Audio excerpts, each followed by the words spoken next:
आप में से कितने लोग हैं जो शंकर जी के मंदिर जाते हैं? हाथ उठाओ। सभी जाते हो? बहुत बढ़िया, नमन करता हूं आपके पावन चरणों को, जो शिव दरवाजे तक तो जा रहे हैं। आपके चरणों को नमन है जो शंकर भगवान के पावन द्वार तक जा रहे हैं। और जरूरी है शंकर के मंदिर जाना। ब्रह्मा ब्रह्मलोक में निवास करते हैं, भगवान विष्णु वैकुंठ में निवास करते हैं, और मृत्यु लोक का कोई देव है तो वो देवाधिदेव महादेव है। अकाल मृत्यु वो मरे जो काम करे चंडाल का, और काल उसका क्या बिगाड़े जो भक्त हो काल का। जो शिव का उपासक होता है, शंकर का एक स्मरण करने वाला होता है, वो जीवन में एक सुख पाई जाता है।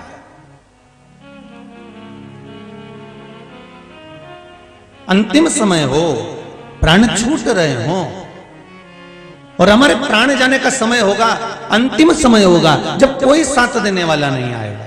अगर साथ देने आएगा तो केवल एक मेरा शंभु ही आएगा। और जहां पर लक्ष्मी नारायण भगवान स्वयं क्षीर सागर में शेषनाग की सैया पर सोए हुए हैं, लक्ष्मी जी जहां पर उनके चरण दबा रही हैं, तो आप ये मत सोचना कि आप देपालपुर में कथा सुन रहे हो। और जितने भी लोग आस्था चैनल पर कथा सुन रहे हो या फेसबुक यूट्यूब पर कथा सुन रहे हो, वो लोग ये ना विचार करें कि आप घर में बैठकर कथा सुन रहे हो। 7 दिन तक, जब तक ये 24 अवतार मंदिर में कथा चलेगी, मेरे नारायण भगवान लक्ष्मी जी के साथ क्षीर सागर में जिस स्वरूप में विराजमान है, वो स्वरूप 24 अवतार मंदिर में विराजमान है। तो जब तक यहाँ कथा चल रही है, तो आप भी मन में ये सोच कर बैठना कि आप भी क्षीर सागर में बैठकर शिव महापुराण की कथा को सुन रहे हो। और यहां से जाओ और कोई तुमसे पूछे कि कहां गई थी, तो कह देना मैं तो क्षीर सागर गई थी। तो क्या वो इतनी दूर पहुंच गई क्या? तो कह देना वहां जाने की जरूरत ही नहीं है, एक बार देपालपुर जाकर बैठ जाओ, क्षीर सागर के बराबर है। तो आप कथा सुनने के लिए कोई साधारण सी भूमि पर नहीं बैठे। हमारे यहां पर नामकरण संस्कार करने का भी एक जगह होती है। भगवान कृष्ण का जब नामकरण संस्कार हुआ था ना, भगवान कृष्ण का जब नामकरण संस्कार हुआ, तो गर्गाचार्य बाबा ने उनका जो नामकरण संस्कार करा वो गौशाला में करा। गौशाला में क्यों नामकरण संस्कार करा? क्योंकि गौशाला में जब नामकरण संस्कार करेंगे तो गौ माता के गोबर का जहां पर लीपन होता है, गौ माता के जहां पर खुर पड़ जाते हैं, वहां पर बैठकर जब भगवान के नाम का जब हम उच्चारण करेंगे, उनके नाम का संस्करण करेंगे, उनके नाम का स्मरण करेंगे, तो एक जनमानस में जो भगवान का नाम पहुंचेगा, वो जीवन का जो सांसारिक मनुष्य है वो अपने उस नाम से अपने जीवन का उद्धार कर ले। तो भूमि जहां पर भगवान का नाम लिया जाता है, भूमि जहां पर भगवान का स्मरण किया जाता है, भूमि जहां भगवत नाम का कीर्तन किया जाता है, वो भूमि कोई साधारण नहीं हो सकती।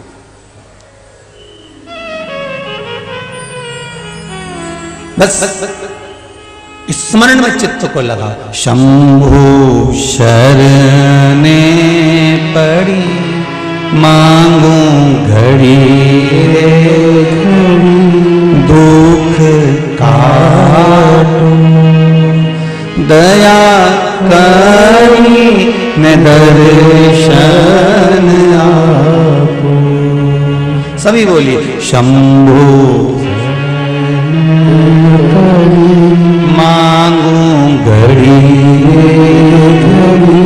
दुख काटू, दया करी निदर्शन आपू। बाबा से निवेदन करना, हे शंभो, हे त्रिकालदर्शी, हे कैलाशी, हे अविनाशी, हे शिव मेरे, ऐसी कृपा करना कि जिस हृदय चित्त से, जिस मन से, जिस भाव से हम शिव महापुराण की कथा को श्रवण करने के लिए बैठे हैं, बाबा हमने ऐसा सुना है कि जब भी शिव महापुराण की कथा होती है और जो उस कथा को दिल से श्रवण करता है, बाबा 7 दिन में उसकी मनोकामना आप पूर्ण कर देते हो, ऐसा हमने सुना है।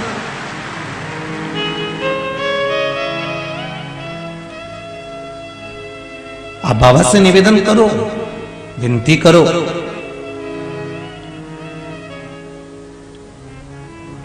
देखो हलवाइयों में एक बड़ी बड़ी चतुरता होती है। जब वो बादाम का हलवा बनाते हैं ना, तो बादाम का छिलका अपन अगर निकालना चाहो तो बादाम को गलाओगे, फिर उसको छीलोगे, एक एक करके निकालना पड़ती है।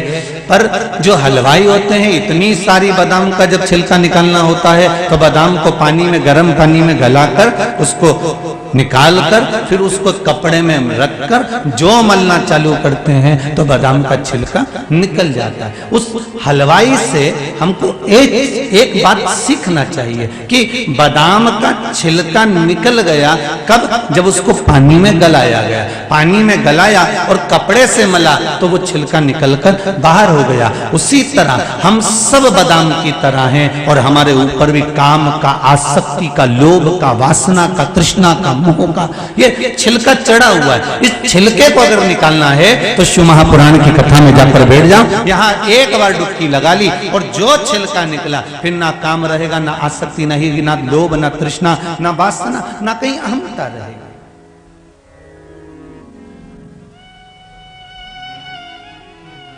आप शंकर की भक्ति में जितना डूबोगे, ब्रह्मलोक के देवता है भगवान ब्रह्मा, वैकुंठ के देवता है भगवान विष्णु, पर मृत्यु लोक का अगर कोई देव है तो वो देवाधिदेव महादेव है। कि तेरा ही दिया मैंने खाया पिया है, तेरा शुक्रिया है, तेरा शुक्रिया है। अब तो देवाधिदेव महादेव से ये प्रार्थना करो, ये निवेदन करो कि भगवान भोलेनाथ, शंभु, त्रिकालदर्शी, कैलाशी, अविनाशी, ये जीवन का जो सुख मिला है ये हमको आनंद की अनुभूति करा।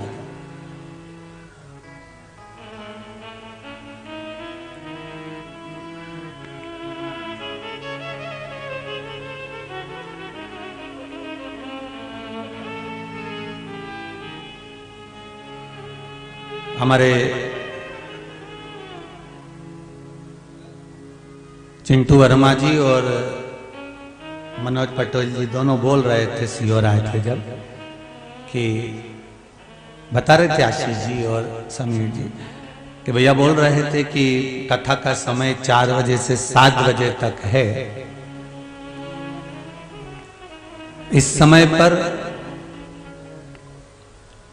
सबके यहाँ कितना सारा काम रहता होगा, तो कथा दोपहर में होती तो अब कथा करवा कौन रहा है पहले तो तुम ये बता दो देपालपुर वालों, कौन करवा रहा है? यहाँ चिंटू वर्मा जी करा रहे कि मनोज पटेल करा रहे या आप करा रहे या सीओर वाला पंडित मिश्रा बाच रहा है? कोई नहीं।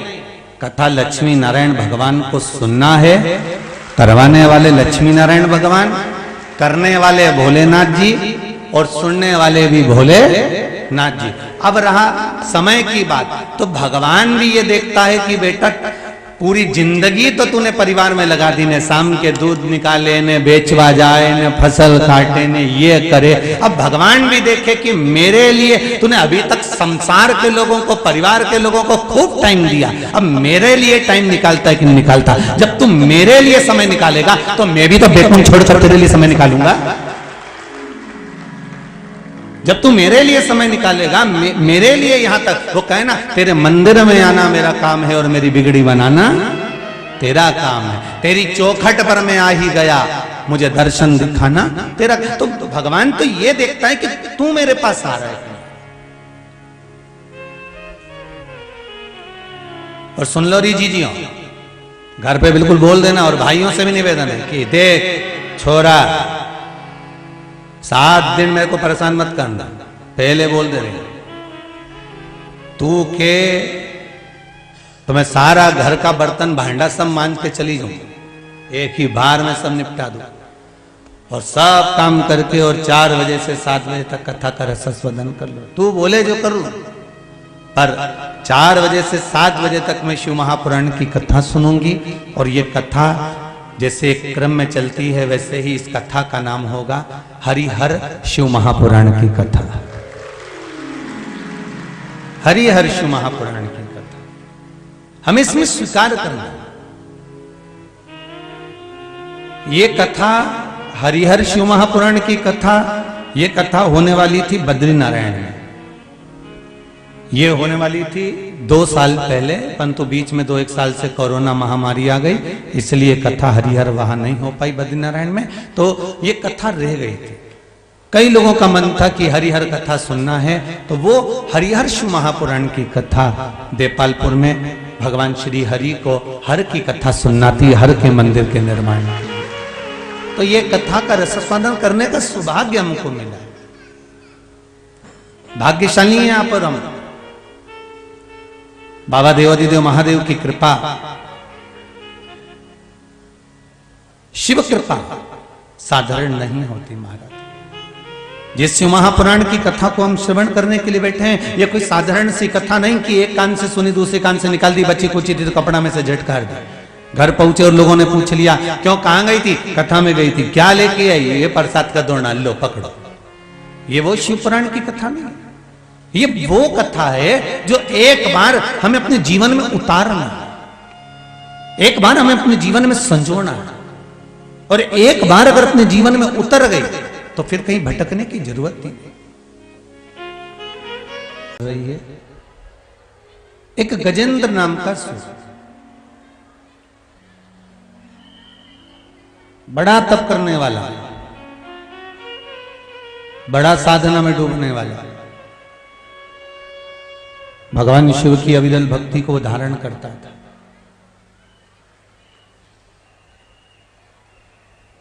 कली काल में सांसारिक मनुष्य को कहीं तप करने जाने की जरूरत नहीं पड़ती। मेरी माताओं, मेरे भैयाओं, बड़ा ध्यान देना।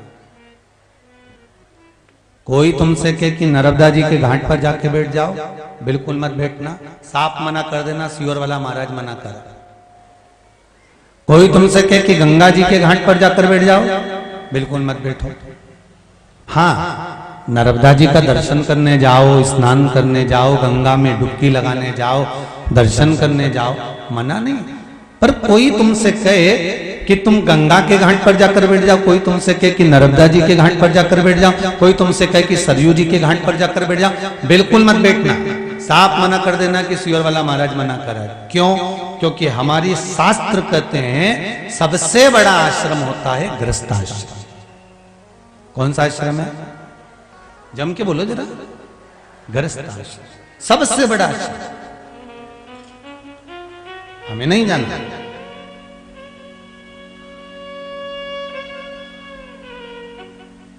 सत्ययुग में तप साधना, त्रेता द्वापर में यज्ञ अनुष्ठान आदि कादिक से भगवान को प्रसन्न किया जाता था। पर कली काल में अगर मेरे शंकर भगवान को प्रसन्न करना है तो मात्र 1 लोटा पानी शिव जी पर चढ़ाकर जाओ, शिव प्रसन्न हो जाए। मात्र 1 लोटा जाए। और उसका प्रमाण ये देखिए, हमको तो लग रहा था कि देपालपुर लोग कहां इतनी दूर आवेंगे, परंतु लिखा है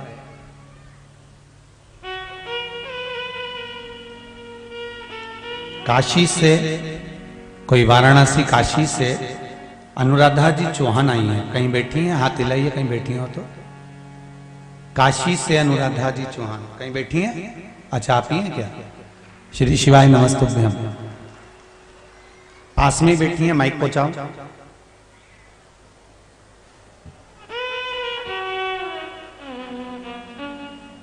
भाग्यशाली हो देपालपुर वालों, आपकी नगरी में इतनी दूर दूर से लोग आ रहे हैं, ये किस्मत वाली बात है।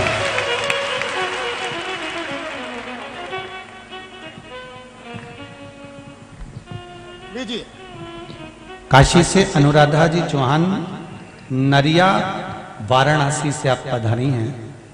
आपने लिखा है, अनुराधा जी बहन, आपने लिखा है कि गुरुदेव शिव की भक्ति किसको कहते हैं?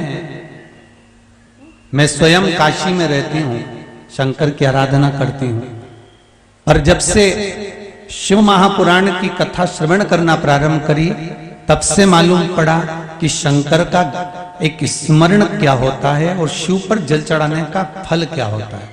गुरुदेव, पशुपति व्रत आपने बताया था, वो हमने किया, उसका क्या फल मिला बहन?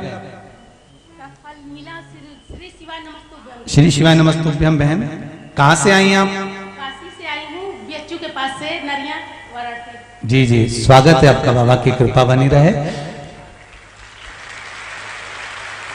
आपने लिखा है कि मेरे बेटे का सरकारी नौकरी लग गई है। जी गुरुजी। लग गई नौकरी? कर दी बाबा ने कृपा? बहुत बहुत बाबा की कृपा दृष्टि बनी रहे और शिव बाबा की कृपा आप पर सदा ऐसी बनी रहे। विराजिए, बहुत बहुत धन्यवाद। श्री शिवाय नमस्ते। बहुत बहुत साधुवाद। एक लोटा पानी मात्र,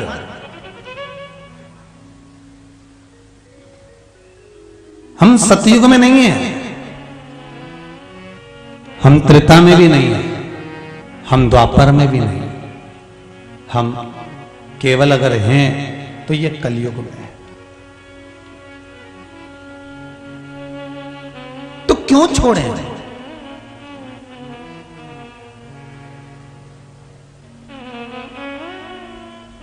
कलिकाल में यदि एक लोटा जल और एक मंत्र का, यदि आप पंचाक्षर मंत्र हो, षडाक्षर मंत्र हो, या श्री शिवाय नमस्तुभ्यम, इस मंत्र का भी अगर आप जाप कर रहे हो और दिल की बात मेरे देवाधिदेव महादेव से कह रहे हो, तो ये पक्का है कि 3 महीने से ज्यादा नहीं लगता मेरा बाबा कार्य पूर्ण कर ही देते। आप उसको दिल से कहो तो।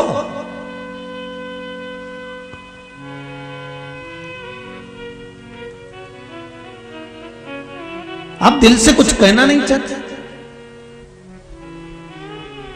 हम केवल एक भ्रम में जी रहे हैं।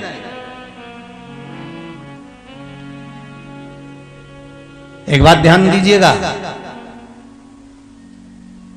विश्वास और अंधविश्वास में अंतर होता है। विश्वास उन्नति की सीढ़ी पर चढ़ाकर परमात्मा से मिला देता और अंधविश्वास ऊपर से नीचे गिरा देता है।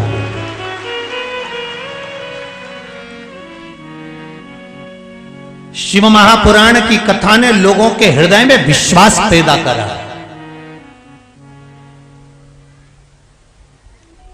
शिव महापुराण की कथा ने लोगों के हृदय चित्त में विश्वास को प्रकट करा, और विश्वास अगर प्रकट हुआ है तो यह पक्का है कि दुनिया के लोगों का शंकर के प्रति जब विश्वास जागृत हुआ, तो जैसे काशी से आई बहन कहती है कि मेरे बेटे की सरकारी नौकरी लग गई, ऐसे अगर विश्वास जब पक्का हो जाता है तो परमात्मा का दर्शन अपने आप हो जाता है। फिर आपको कार्य ढूंढने के लिए नहीं जाना पड़ता, स्वयं प्रभु कृपा करता है।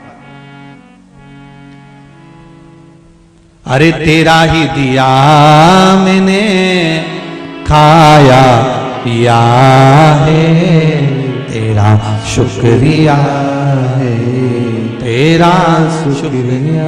विश्वास में परमात्मा मिलता है, विश्वास में हमारा भाव प्रबल होता है, विश्वास में परमात्मा उन्नति की सीढ़ी की ओर लेकर जाता है। और अंधविश्वास में लोग जब फंस जाते हैं, अंधविश्वास में लोग जब पड़ जाते हैं, तो ऊपर से नीचे की ओर चले जाते हैं। अंधविश्वास में अगर फंस रहे तो नीचे की ओर जाओ, और अगर विश्वास में जी रहे हो कि मुझे पक्का विश्वास है कि मेरा शंकर मेरी सुनेगा, तो यह पक्का है कि मेरा ओगढ़दानी तुम्हारी गोदी जरूर भरेगा, यह पक्का है। अगर विश्वास में सुन रहे हो तो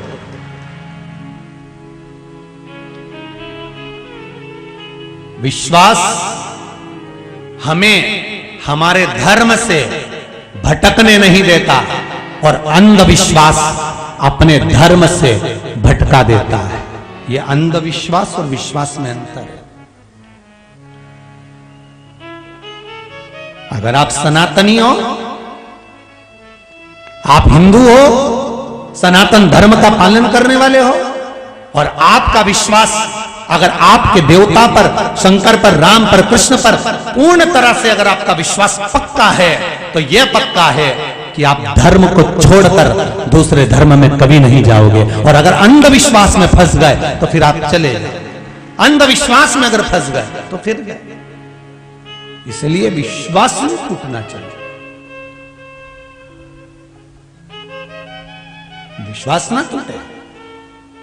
शंकर जी के मंदिर में अगर एक लोटा पानी चढ़ाने के लिए जा रहा, ये गजेंद्रासुर की कथा आ रही है। गजेंद्र असुर है, राक्षस प्रवृत्ति का है, पर तप साधना इतनी प्रबल थी कि भगवान शंकर से वर मांगने के लिए उसने तप करा, और तप करते करते एक दिन भगवान शिव उसके सम्मुख में प्रकट हो।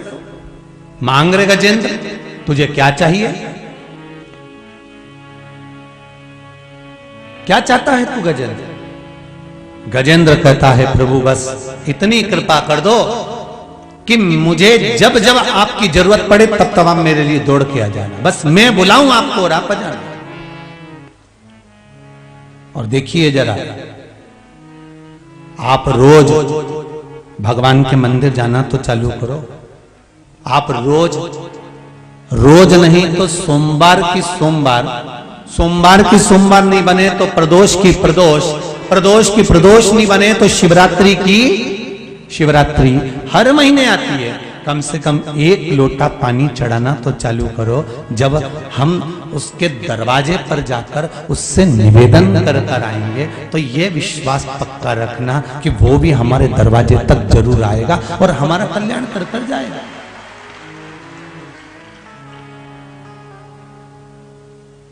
नहीं, संसार वालों पर अगर विश्वास करोगे तो फिर डूब जाओ। और मेरे कैलाश अधिपति, मेरे शंभु, मेरे राम, मेरे कृष्ण पर विश्वास करोगे तो डूब नहीं सकते। नहीं,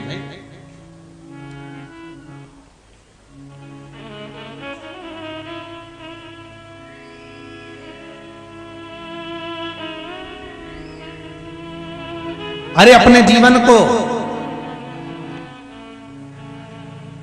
मस्ती में जियो, अलमस्ती में जियो, पर जबरदस्ती में मत जियो। मनुष्य की जो देह मिली है इसको आनंदित कर कर जीना है।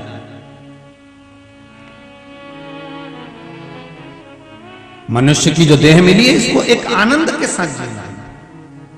कई लोगों को तो ये भी नहीं मालूम रहे बाबा कि हमारा जन्म क्यों हुआ है। सुबह से उठ जाओ, मुंडा धो लो, चाय पी लो, खेत चले जाओ, खलियान चले जाओ, सारा गाय भैंस ने अवेर लो, चारा मारा दे दो, खेती पे से आओ, वापिस 2 रोटी खा लो, खटिया पड़ी आम के पेड़ के नीचे पड़ी जाओ, और पड़ी जाओ ने फिर उठो वापसी, और वापिस उठ के ने फिर अपना कई ढूंढाई ने सुपाड़ी पड़ी जेब में से निकलने कतर ली ने मली ली। कई का तो लेकर भी बैठा होगा, कई तो लेके भी बैठा होगा, इंतजार कर रहा होगा महाराज जी जैसे ही भजन गाए और ये पटकी मारे, और जैसे ही महाराज जी बोले हार हार, ये तो कई का तो तैयारी में बैठा होगा, ऐसा नहीं कि बैठा होगा। अब तो शिव कथा कह रहे हैं, शंकर भगवान का अनुमोदन कर रहा है।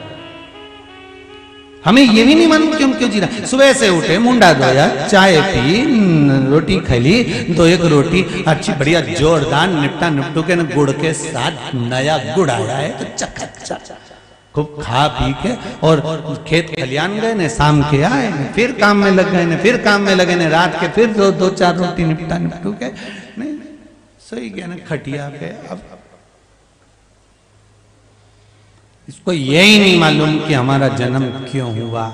अरे माता के गर्भ में उल्टे लटके हुए थे और भगवान से ये दोनों मुष्टिकाएं बंद थी और प्रार्थना करी जा रही थी कि हमें माता के गर्भ से बाहर निकाल दे। मैं भजन करूंगा, भजन करूंगा, भजन करूंगा, मुझे माता के गर्भ से बाहर निकाल दे। इसलिए जन्म लिए बच्चे की दोनों मुष्टिकाएं बंद होती है क्योंकि वो अंदर संकल्प करता है, परमात्मा से प्रतिज्ञा लेता है कि मैं भजन करूंगा, भजन करूंगा, भजन करूंगा। पर जन्म लेते से ही मैं तो भोजन करूंगा, भोजन करूंगा, भोजन करूंगा, भजन तो गायब हो जाता है और भोजन चालू हो जाता है। और दिन भर खाए पर राम गुण नहीं गाए।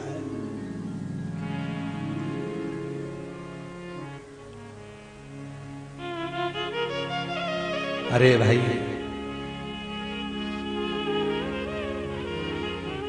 ना राम नाम लीनो तूने भरी जवानी में, सुन लो रे देवपालपुर वालों,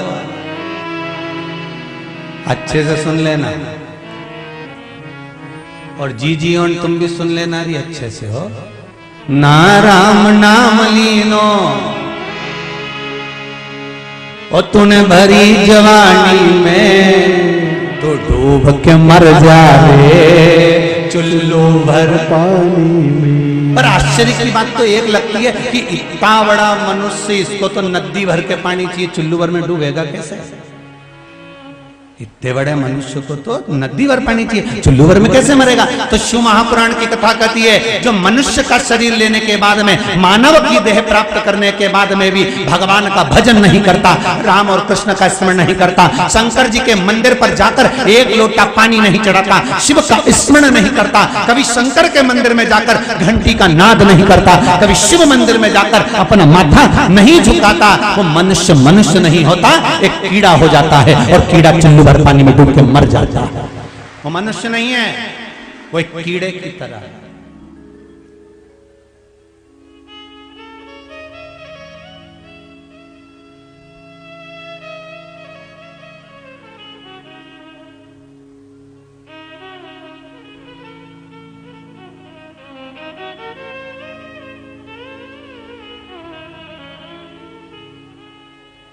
परमात्मा की भक्ति में लगो।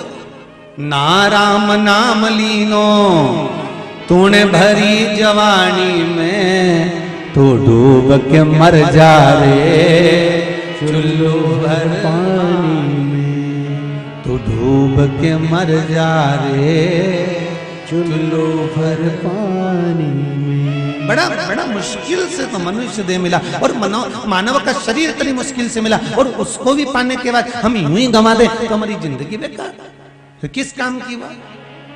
ये तो उसी में काल हो गया, जैसे तीन दोस्त घूमने के लिए गए, और तीन दोस्त घूमने के लिए गए, तो घूमते घूमते घूमते घूमते ये एक जगह पर तीनों की तीनों भटक गए, और तीनों भटक गए। तो एक व्यक्ति घूमता घूमता घूमता घूमता, बहुत तेज गर्मी पड़ रही थी, एक पेड़ के नीचे जाके बैठ गया। अब पेड़ के नीचे बैठा तो उसको नहीं मालूम था कि यह कल्प वृक्ष है। इसके मन में आया, हे भगवान, अकेला रह गया, मेरे दोस्त तो दोनों ना जाने कहाँ चले गए, प्रभु बड़ी कृपा हो जाए, मेरे दोस्त मिल जाए। इसको नहीं मालूम था कि कल्प वृक्ष। इतनी देर में दोनों दोस्त इसके मां सामने आ गए, बड़ा खुश हो गया। क्यों रे, तुम दोनों कहाँ रह गए थे? अरे भाई, हम तो खुद भटक गए थे। अच्छा, हाँ, दोनों मिल गए। अब इनके तीनों के मन में आया, हे भगवान, भूख बहुत तेज लग रही है, कुछ कृपा कर दो, ऐसा लग रहा है कहीं से खीर खाने को मिल जाए तो हमारी जिंदगी संवर जाए। इतनी देर में इनको क्या मालूम था कि कल्प वृक्ष के नीचे बैठे हो। इतनी देर में खीर का एक हंडा आ गया, खीर का हंडा आया, रखा गया। अब तीनों ने विचार करा, इतनी सी खीर खाएगा कौन? तो इन्होंने विचार करा, एक काम करते हैं, अपन सो जाते हैं, तीनों के सपने में सबसे अच्छा स्वप्न जिसका आएगा, खीर वही खाएगा। ठीक है? ठीक है। अब तीनों सो गए। तीनों सोने के बाद उठे। उठने के बाद तीनों ने आपस में बात करी, अपना अपना सपना बताओ। एक ने कहा, मैंने सपना देखा कि मैं एक बड़े सारे पहाड़ पे चढ़ा, और चढ़ते से वहां पर मुझे सोने का हंडा मिला, उसमें से मैं सोने की मुद्राएं निकाल रहा था। जैसे ही सोने की मुद्रा निकली, इतनी देर में तो वो हंडा नीचे गिर गया। जैसे ही नीचे गिरा, ऐसा खन खन खन खन खन खन उसमें से आवाज आई। फिर मेरी नींद खुल गई। बहुत जोरदार सपना आया। दूसरे से कहा, तेरा सपना सुना। उसने कहा, मेरा सपना ऐसा था, मैं एक मंदिर के बाहर गया, वहां पे मैंने भगवान विष्णु का दर्शन करा। जैसे ही नारायण का दर्शन करा, भगवान नारायण का जैसे ही मुझे दर्शन हुआ, शंख बजने लगे, गरुड़ घंटाल बजने लगे, जहां तहां लोग तालियां बजाने लगे। जैसे ही भगवान का दर्शन हुआ, अरे वाह वाह वाह वाह, बहुत बढ़िया, क्या जोरदार सपना आया।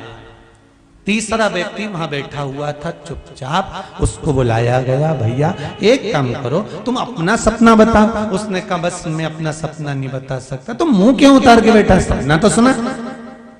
यहाँ तो कंपटीशन है, जिसका सपना अच्छा होगा खीर उसी को मिलेगी। तू अपना सपना सुना। उसने कहा, मेरा सपना ऐसा था, रात को एक राक्षस आया, मेरी तो आंख ही खुली हुई थी, नींद तो लगी नहीं थी।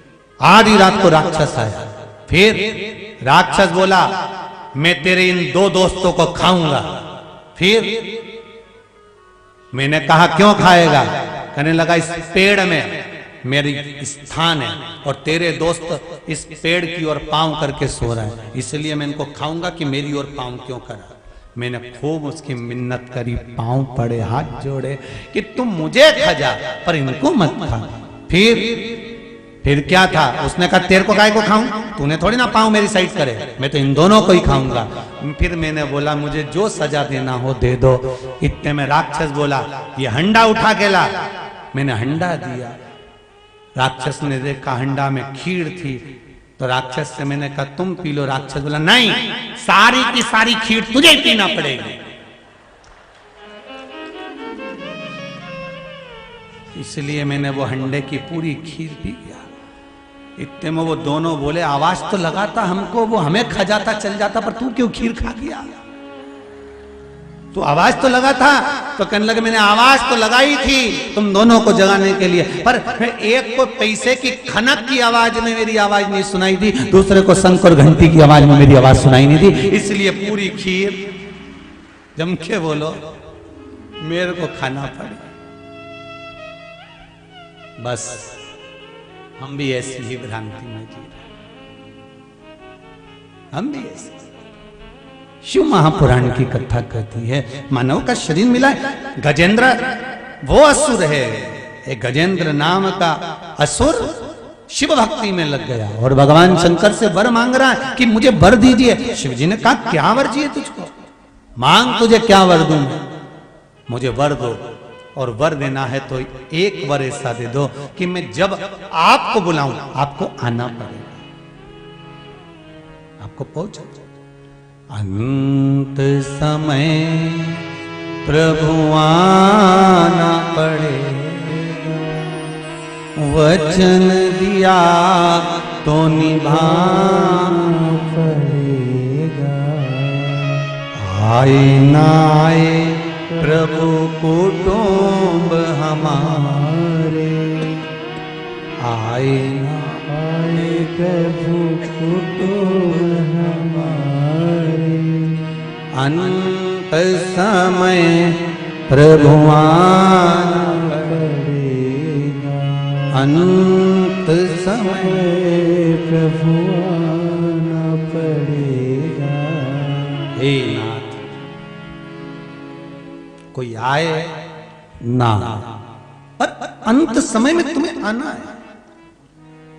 इसने गजेंद्र असुर ने अंत समय का नहीं मांगा, गजेंद्र असुर ने कहा कि मैं जितनी बार बुलाऊं उतनी बार आपको आना पड़ेगा। पशुपति व्रत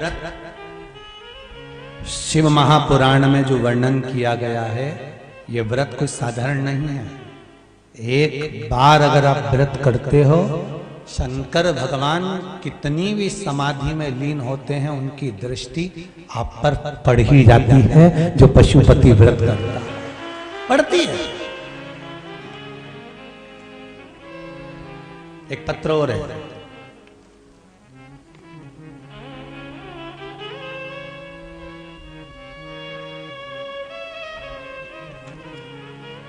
सावित्री मेरा नाम है, मैं पीतमपुर से आई।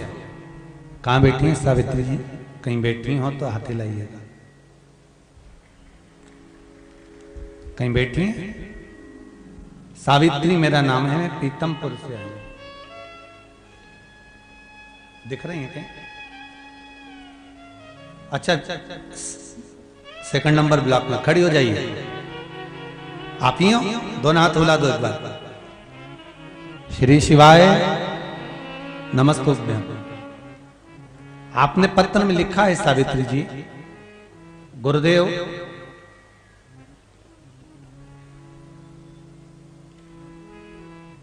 हम मंदिर नहीं जाया करते थे, पर जब से शिव भगवान की कथा आपके श्रवण करी है तब से मंदिर जाना प्रारंभ कर दिया। गुरुदेव मैंने बाबा देवाधिदेव महादेव से, मेरे बेटे का विवाह नहीं हो रहा था,